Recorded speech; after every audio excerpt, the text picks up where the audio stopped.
حضرت حاتم اسم کو جب اپنے مرشد حضرت شفیق بلخی کی خدمت میں رہتے ہوئے 33 برس گزر گئے تو ایک دن حضرت شفیق بلخی نے ان سے پوچھا، حاتم میرے پاس رہتے ہوئے کتنا عرصہ ہو گیا ہے؟ عرض کی 33 برس۔ حضرت شفیق نے فرمایا، انا للہ و انا الیہ راجعون، اتنی طویل مدت اور صرف 8 مسئلے، معلوم ہوتا ہے کہ تمہاری عمر رائے گا گئی۔ اور حضرت حاتم نے عرض کی کہ اے استاد محترم، میں جھوٹ بولنے سے طبعاً نفرت کرتا ہوں، فی الواقع میں صرف 8 مسائل ہی حل کر سکا۔ حضرت شفیق نے فرمایا، اچھا تو وہ کون سے 8 مسائل ہیں؟ ذرا میں بھی تو سنوں۔ حضرت حاتم نے عرض کی، پہلا مسئلہ یہ ہے کہ میں نے لوگوں کو دیکھا کہ ایک شخص کسی خاص شے کو محبوب رکھتا ہے جو تا دم مرگ اس کے ساتھ رہتی ہے۔ جب اس کا رشتہ حیات منقطع ہو جاتا ہے تو وہ اپنی محبوب شے سے جدا ہوتا ہے، لیکن میں نے حسنات یعنی نیکیوں کو اپنا محبوب بنا لیا ہے جو مرنے کے بعد بھی میرے ساتھ رہیں گی۔ دوسرا مسئلہ یہ ہے کہ میں نے اس آیت وَأَمَّا مَنْ خَافَ مَقَامَ رَبِّهِ وَنَهَى النَّفْسَ عَنِ الْهَوَىٰ فَإِنَّ الْجَنَّةَ هِيَ پھر خلق سے عداوت کیسی۔ چوتھا مسئلہ یہ ہے کہ میں نے ہر شخص کو دیکھا کہ وہ کسی نہ کسی چیز پر بھروسہ کرتا ہے،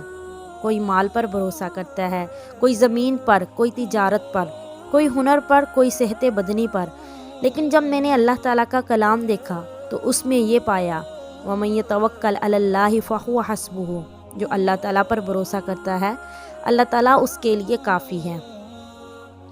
پانچواں مسئلہ یہ ہے کہ میں نے لوگوں کو دیکھا کہ وہ اپنے حسب و نسب، مال و منال اور جاہ و نسب پر نازاں ہیں۔ میں نے ان چیزوں پر غور کیا تو بکار محض معلوم ہوئی، کیونکہ اللہ تعالیٰ نے فرمایا، ان اکرامکم عند اللہ اتقاکم، اللہ تعالیٰ کے نزدیک سب سے بہتر وہ ہے جو زیادہ پرہیزگار ہے۔ چنانچہ میں نے تقوی اختیار کیا کہ حق تعالیٰ کے نزدیک بہتر قرار پاؤں۔ چھٹا مسئلہ یہ ہے کہ میں نے لوگوں کو دیکھا کہ ہر شخص روٹی کے ایک ٹکڑے کے لیے اپنے نفس کو ذلیل کرتا ہے اور ایسے ایسے کام کر گزرتا ہے جو ناجائز ہیں، حالانکہ اللہ تعالیٰ کا واضح ارشاد ہے، وَمَا مِن دَابَّةٍ إِلَّا عَلَى اللَّهِ رِزْقُهَا، کوئی جاندار نہیں جس کا رزق اللہ تعالیٰ کے ذمہ کرم پر نہ ہو۔ میں نے یہ یقین کر کے کہ میں بھی اسی مخلوق میں شامل ہوں جس کا رزق اللہ تعالیٰ کے ذمہ ہے، حصول رزق کے لیے ادھر ادھر دوڑنا بھاگنا ترک کر دیا اور حق تعالیٰ کے حقوق ادا کرنے کے لیے اپنے آپ کو وقف کر دیا۔ ساتواں مسئلہ یہ ہے کہ میں نے لوگوں کو دیکھا کہ جس شخص کے پاس کوئی قیمتی چیز ہے وہ اس کو سنبھال کر رکھتا ہے اور مقدور پر اس کی حفاظت کرتا ہے، لیکن جب میں نے کلام اللہ کو دیکھا تو اس میں یہ پایا، ما عندکم ینفد وما عند اللہ باق، تمہارے پاس جو کچھ ہے وہ سب ختم ہو جائے گا اور جو اللہ تعالیٰ کے پاس ہے وہ باقی رہے گا۔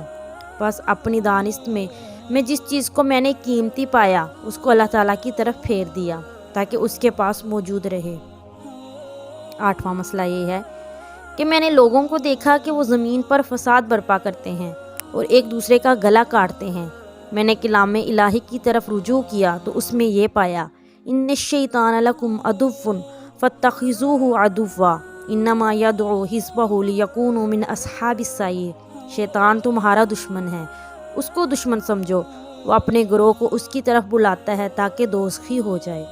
چنانچہ میں نے صرف شیطان کو اپنا دشمن سمجھ لیا اور باقی سب مخلوقی عداوت ترک کر دی۔ حضرت شفیق بلخی نے یہ سن کر فرمایا، اے حاتم، اللہ تجھ پر فضل کرے، میں نے تمام کتب سماوی پر غور کیا تو ان سب کی اصل یہی 8 مسئلے ہیں، دوسرے سب مسائل انہی 8 مسئلوں کی شاخیں ہیں۔